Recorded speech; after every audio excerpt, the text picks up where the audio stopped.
I know that Ben said keep it small and quiet. And I don't want to go against Ben's wishes. The exact meaning of the final moments of Hal Ashby's being there, in which it appears that Chance, played by Peter Sellers, is able to walk on water, remains a matter of some debate for film buffs and devotees of the 1979 film. What exactly was Hal Ashby trying to convey? Is it what it appears to be?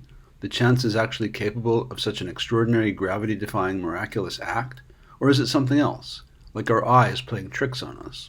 It seems to me that Ashby's twisting of our perceptions, at the very moment of the film's conclusion, serves a similar purpose to the addition of the physician, Dr. Allenby, played by Richard Dysart, to the cast. These two changes from Kaczynski's novel enhance the film by injecting new possibilities into the existing Being There universe. Nevertheless, I should add that upon seeing this revelation on the big screen, I experienced a second, much more personal and immediate reaction to the final minute of the film. The scene, it seemed to the child version of me, was not particularly Kaczynskian. Of course, Kaczynski's 1970 novel didn't contain such a twist, but it's more than that. It felt a little like Ashby was grandstanding. But because his film was so much more freeform in a cool way, critiquing certain vital issues in American society that were not really dealt with in the novel, like the matter of race and the inconceivably unjust distribution of resources, I guess I just accepted it as Ashby's personal take on the material, though I must admit that the audience around me in the theater was truly floored. I was aware that Kaczynski had developed a kind of a fixation with floating in water later in life, which he discussed at length with David Letterman on his show and elsewhere. But this sort of floating, sort of like yoga in a swimming pool, is certainly not what Chance is doing in the film. I think for this reason, beyond finding it interesting and memorable, I never particularly sweated the meaning of Chance walking on water, until recently. So many viewers of this channel have inquired after this particular question that I became energized to take action on their behalf. If this was of great concern to them, then it is now of interest to me. It felt like the appropriate moment to weigh in, but please keep in mind that there are quite a number of theories about the meaning of the last part of this famous scene, and it's difficult to get to all of them. Nevertheless, I thought it would be advantageous to try to finally list as many as possible in one place, so viewers can make up their own minds, and also to share the one that I personally found most satisfying. Admittedly, this list would tend to be incomplete. Lots of people have their own pet theories, so please feel free to share your own interpretation if you so wish. Okay, let's get this going. I thought I'd start off with a less exotic one, the super literal explanation, or what I've taken to calling the Anti-Ebert Interpretation. In this theory, a very thin layer of ice, which is not clearly visible to the viewer, is keeping Chance from falling in. But it is not so thick that he can't poke his umbrella through the thin ice and into the water to determine its depth. As we would expect, Chance's luck continues on and the ice does not crack or give way under his weight. If anyone else tried this, like the President, played by Jack Warden, they would instantly fall into the freezing water. One way or the other, in this interpretation, a miracle is not taking place. The only problem with this theory is that we see nothing remotely approaching ice, so this leads to another theory, that there's a pier or a sandbar or perhaps some flat stones strategically located just under the water, which makes it appear that Chance is walking on the surface, but as with the ice, it merely appears as miraculous. It is unclear if Chance even knows that there is something hidden underneath him, and that he himself is surprised that he isn't falling in. Again, this is why he uses his umbrella to test the depth. I call this the Anti-Ebert Approach because this particular explanation of something under the water supporting Chance was famously rejected as an invalid interpretation by the late Roger Ebert. This is how he saw it. The movie presents us with an image, and while you may discuss the meaning of the image, it is not permitted to devise explanations for it. Since Ashby does not show a pier, there is no pier. A movie is exactly what it shows us, and nothing more. I'm not so sure that every person agrees with Ebert on this, or even if every filmmaker agrees with this, but it is persuasive, and it is Roger Ebert who wrote this. I feel like this interpretation, the Anti-Ebert, is an offshoot of something a little more likely, the Ashby as Auteur theory. The novel is more linear and is driving relentlessly to a given point, whereas Ashby's film takes time to delve into matters like fame and racial relations and even publishing a little bit. Having explored all these other issues, Ashby may have wished to end his film on a different note, not just more of the same. As a result, he chose to weigh in one last time, before the credits, this time on religion, by presenting us with an image which was unmistakably evocative of Jesus, where chance is, or could be, mistaken for a Christ-like figure. It would redefine how people would remember the film and definitely keep us talking. Keep in mind that this theory may not be mutually exclusive, though. That is, it might be true in regard to other theories. I know it doesn't totally explain the meaning of the image, but it does explain why it was included in the film. There is another idea that needs to be discussed here about the ending, and I must concede that it appears to contradict nearly everything I've just said. According to Kaczynski biographer James Parks Sloan, the original ending of Being There was just a flat encounter between Chance and Eve that did not seem promising, and which neither Ashby nor Kaczynski was pleased with.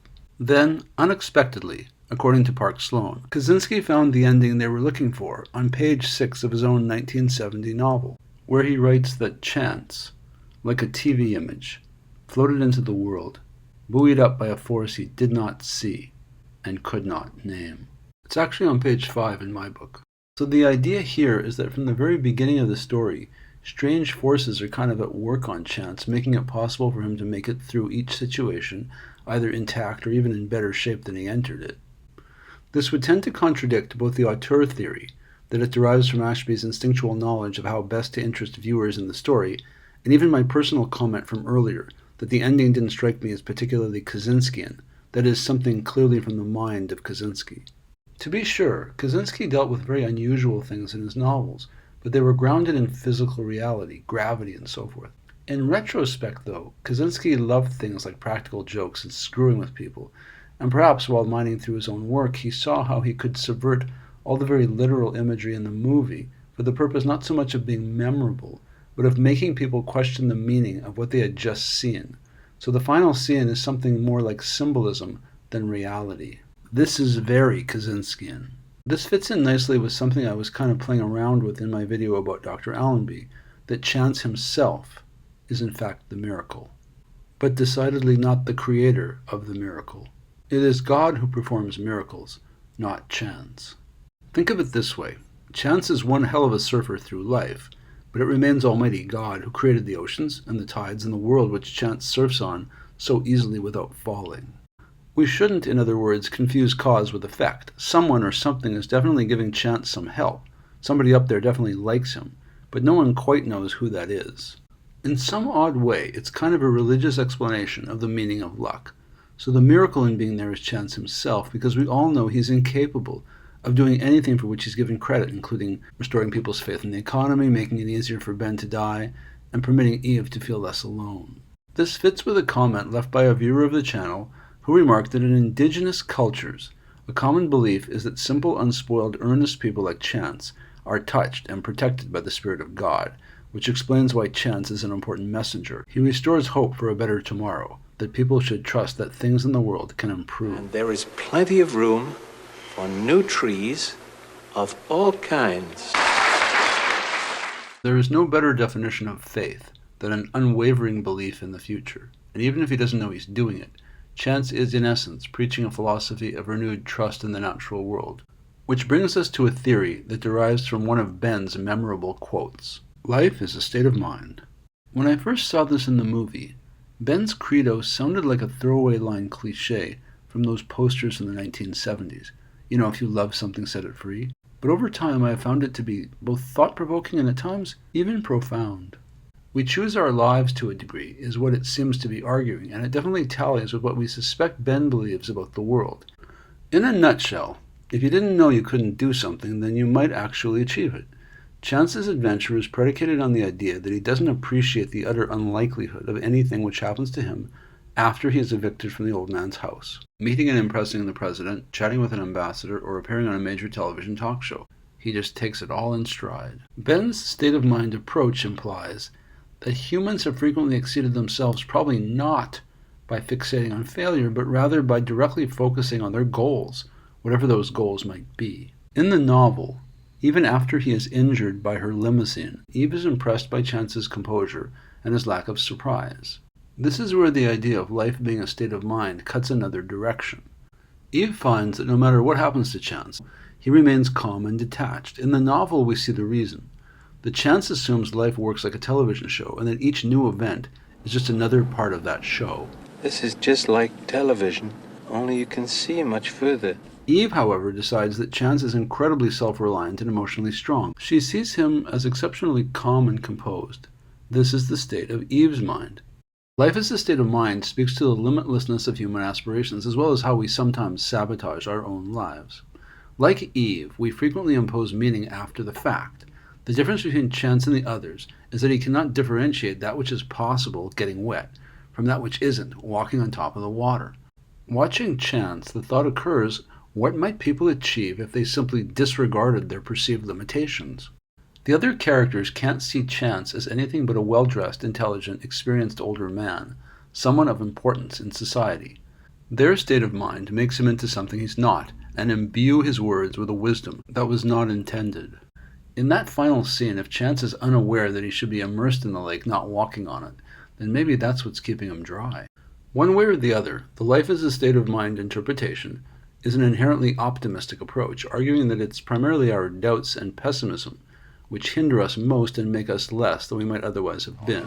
Jesus, the thought of spending the rest of my life as an attorney. Chance has the innocent mind of a child, so he does not think in terms of failure or success. Instead, he perceives life as a series of vaguely related incidents. Walking on the surface of the water is a symbol of how differently Chance experiences the world. Unlike others, he is not imprisoned by his limitations. I know people might not really like this next one because it's a little morbid, but I have to go there. My apologies in advance. This is the Chance is already in the afterlife theory.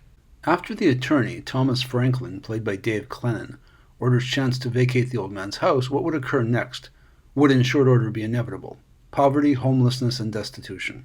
And because there is no record of Chance's previous existence, he would probably be ineligible for even the most basic social welfare programs. No matter how politely he asked, Chance could not survive long on charitable strangers willing to, as he puts it, give him some lunch. Thomas Franklin basically imposes what amounts to a death sentence on Chance. So perhaps this is what really occurred, or so the theory goes. Chance succumbed to the inevitable after his eviction, and the entire film that we see is an elaborate fantasy of what Chance might have wished had happened in his life after his eviction instead of what actually occurred, his death. Further, the physics in heaven might not work like ours, so maybe walking across water is possible there. In Chance's heaven, people love him and listen to him, call him on the phone, and feed him, and provide distractions, elaborate dinners with fine foods, cigars. He gets to have interesting adventures, television appearances, charismatic new friends like the ambassador, respect from others, including those he has watched on television, and loads of time to watch all of his favorite programs. Chance doesn't have to do too much in this theory. The world comes to him, including a really nice companion who pursues him and is attracted to him only. In the film, Chance comes into contact with tons of important people from different areas of life, but they all have one thing in common. They treat Chance like he matters. Shorty, shall we go? For someone who had lived such a limited life beforehand, and had only ever seen exciting things on television, never in person, this might indeed be Chance's heaven, and maybe some other people's as well, so walking on water might be the least of the fringe benefits in the good place. Which brings us to the traditional religious take. In this theory, Chance is what he appears to be in that final scene, a deity, capable of assuming any form and performing miraculous acts. At the end of the film, he is perhaps moving on, walking away from Eve and the other mourners and ascending to a higher plane of existence. For this Chance, becoming a candidate for president or any other high honor might have no more significance than propping up that small tree at the end of the film. So the whole story might be just about Chance's need to communicate a message of hope to the country during tough times. The most effective way of doing this may have been to come to the attention of all Americans in the guise of a dynamic, rising leader.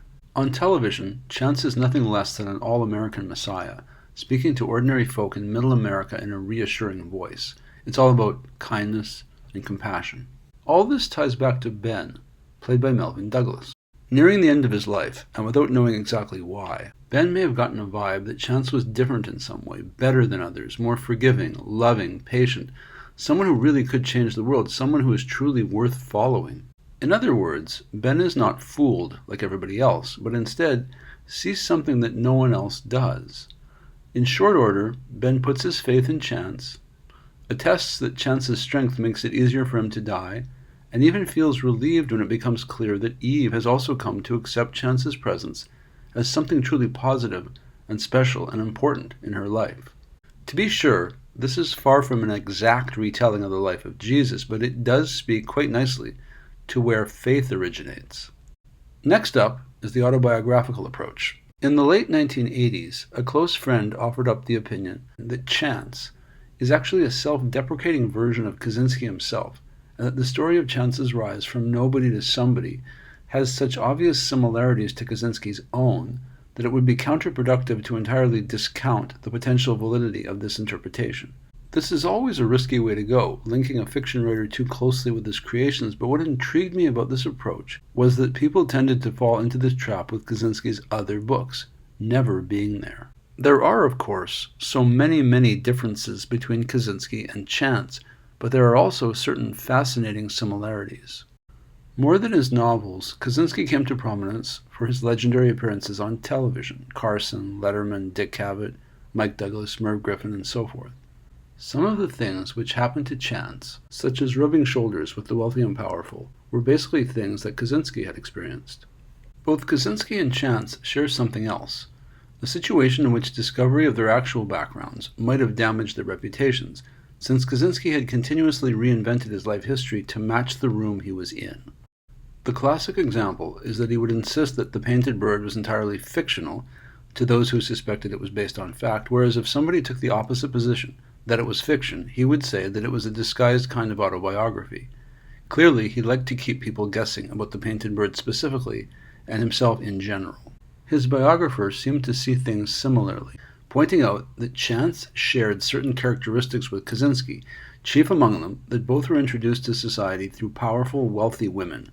In Chance's case, Eve, who seems to have characteristics in common with Kaczynski's first wife, Mary Weir, who was the widow of Ernest T. Weir, a wealthy and influential steel magnate and a personal friend of the 34th president, Dwight D. Eisenhower.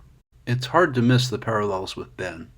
The final scene of Chance walking across the water mirrors the unlikelihood of Kaczynski's entire career to that point in time, going in a relatively short period from an immigrant with a weak understanding of the English language to a novelist of prominence in America, occasionally teaching humanities courses at major American institutions such as Yale and Princeton. It could be that Kaczynski felt that he could do no wrong, that he could even walk across water without falling in, that is, without being discovered as being someone he was not. Inevitably, the proverbial ice did indeed give way with the 1982 Village Voice scandal, which was mostly about how Kaczynski's novels were created, especially The Painted Bird. Of course, all this happened after the release of Being There in theaters, so at the moment of the film's release, Kaczynski's reputation was still relatively unsullied. He was still on top of the water, so to speak. It had not yet engulfed him. From here we come to the purity of spirit explanation.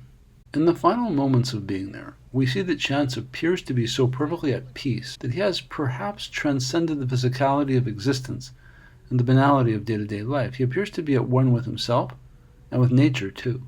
We have seen this purity transform the lives of other characters, so why should it not have transformed his relationship to the physical world as well? In a sense, he has mastered the human equation, judging by his transformative effect on the people around him. Affecting the physical world seems the next logical step. If Chance is to continue falling upwards, it would seem that the extraordinary things he does would have to become progressively more difficult.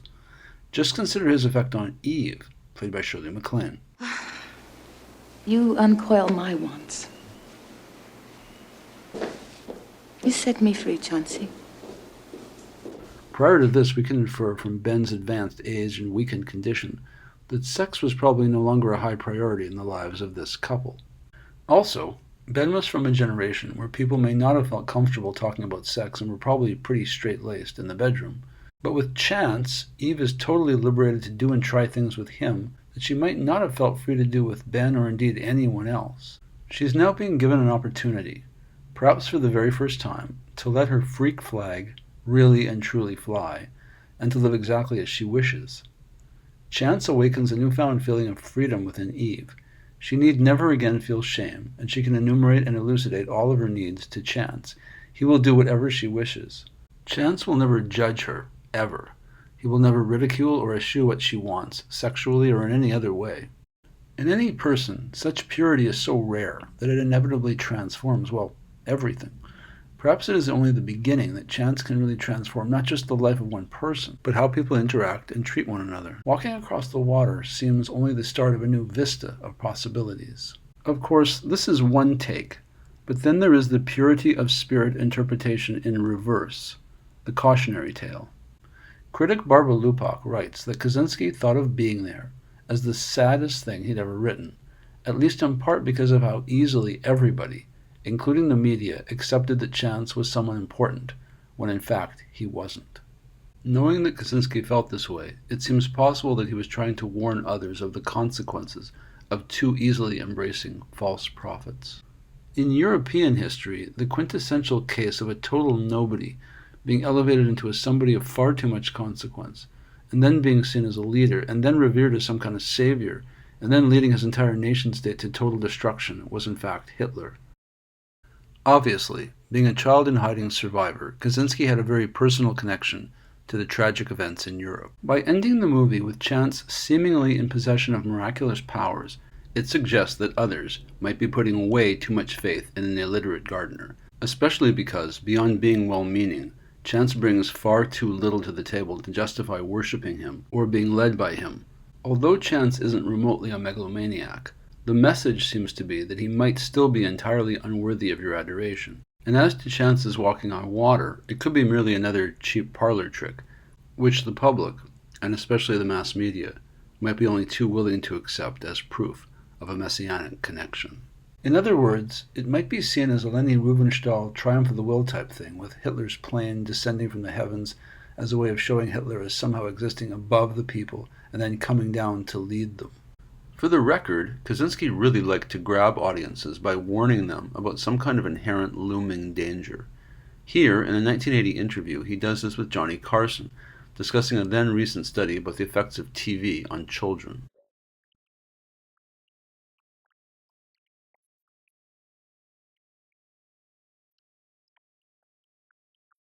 It is not such a stretch to see the final scene of being there as yet another one of these, a warning, that people ought not to be fooled by optical illusions and camera tricks. Remember, this was years before Photoshop and deepfakes. This sort of cautionary tale is exceedingly Kaczynskian. It's basically what his other novels are about. This next theory is probably the most unusual one. I had a tough time selecting a name for it. Ultimately, it was easier to pin it down by saying what it wasn't. For the uninitiated, a MacGuffin is a term that Hitchcock popularized, which connotes an object or action designed to move the plot forward, but which is totally unimportant on its own. One example most people are aware of is the glowing briefcase in Tarantino's Pulp Fiction. In Being There, walking on water is absolutely not an example of a MacGuffin because it does not have anything to do with the plot. In fact, it only appears in the last scene of the film, so the whole movie functioned just fine without it. Instead, that final scene of the film completely redefines or at least reframes the movie that we have just seen. So walking on water is both important in and of itself, but it is absolutely unnecessary to the plot of Being There. Thus, it's a perfect reverse MacGuffin. It is unique in this way. Ashby may have realized that it would be unusually rare to be able to subvert your entire movie in the last 60 seconds, and so he went for it, and let's be honest, it worked out. We're still discussing it today. The next theory has similarities to the life as a state of mind approach, but with a major difference. This approach emphasizes the fact that the final sequence has a whimsical, perhaps surrealistic quality to it. In such a scene, since Chance doesn't anticipate falling into the water, he doesn't. It is reminiscent of that classic Looney Tunes cartoon of the coyote running off the precipice. He falls into the canyon far below, but only after realizing that there is no longer anything underneath him. Like Wile E. Coyote, prior to his realization that he's run off the side of the cliff, Chance is similarly unable to recognize or appreciate the unlikelihood of how his life is being transformed. National celebrity, instant gravitas, unlimited opportunity, he's oblivious to all of it. So Chance doesn't fall into the water precisely because of his unawareness of the inevitability of it happening once he steps onto the surface of the pond. As viewers, we see this and inevitably wonder, why is Chance not falling in? As in a cartoon, there is no explanation except a rather circular one, It's a cartoon. No further explanation is necessary. To me, this is the much less philosophical variation on the life is a state of mind approach. The last interpretation, and the one I most favor, lately anyway, is the Krylovian approach. In the course of the book, Ambassador Skrapinov remarks that chance has that certain Krylovian touch. The author he is referencing, Ivan Krylov, is a legendary Russian fabulist writer who lived between 1769 and 1844. Though fables like Krylov's are stories about animals, not people, Being There nevertheless functions both as a simple allegory and a more complex Hollywood comedy, so it's a delicate balance that Ashby has to achieve. As the film winds down, that final scene serves the purpose of sobering up the viewer, who is otherwise drunk on the story, sort of giddy from watching all the different comic scenes play out. The ending gives us pause and prompts viewers to question what they saw. Was this what it first appeared to be, a satire, or was it something much more profound? It makes us reconsider the film and what it might mean. It creates a more serious atmosphere, a more appropriately somber note on which to conclude. The viewers on this channel are continuously remarking on the themes which recur in Being There. For example, the all too easy assumptions about other people, which we make all the time. People assume so many things as a shortcut through their lives, and yet you have to wonder, are there people like Chance in our own lives? People about whom we have many incorrect assumptions, whose backgrounds and history are largely a mystery to us? The ending of the film is basically how one would expect a parable to conclude, with a lesson for us to take away. At this point, the joke is basically at our, that is the viewer's, expense. Let me explain what I mean by that. Throughout the film, we laughed at the assumptions that every other character made about Chance, yet the final scene begs a re-examination, since we now find ourselves similarly disadvantaged. For the first time, we don't quite know what's going on. The twist seems to come out of left field and just clobbers the viewer's established perceptions about what they've been watching for 2 hours. The fact that viewers of this channel wish to know more about the meaning of this scene proves that people aren't at all certain about its significance, and they haven't stopped wondering in the years since Being There was released in cinemas. If we laugh at Johanna Franklin, Denise DeBerry, for concluding that Chance is brilliant, or Ambassador Skrapinov, Richard Basehart, for concluding that Chance speaks and reads Russian, aren't we now pretty much in the same position? Now it is the viewer who has to evaluate a piece of data, the final sequence of the film, and determine what it tells them about Chance. Perhaps Chance really is more than the simpleton we took him for. Maybe he really does have special powers. Before, we saw him as just preternaturally lucky, but maybe it was more the whole time. Maybe the other characters, like Miss Franklin and the Ambassador, had it right, and it was the viewer who didn't appreciate who Chance actually was. Before this scene, we just took it all as Ashby's pacing. Regardless where Chance ventured, people just misunderstood who he was and treated him as if he were someone of consequence. So no matter what happened next, we already knew the outcome. For example, if Chance had cause to stroll through a university campus, is there any debate that he would at least be appointed the chairman of a major department, if not chancellor of the university? It is as though Ashby, in that last scene of the film, has somehow short-circuited our expectations of Chance.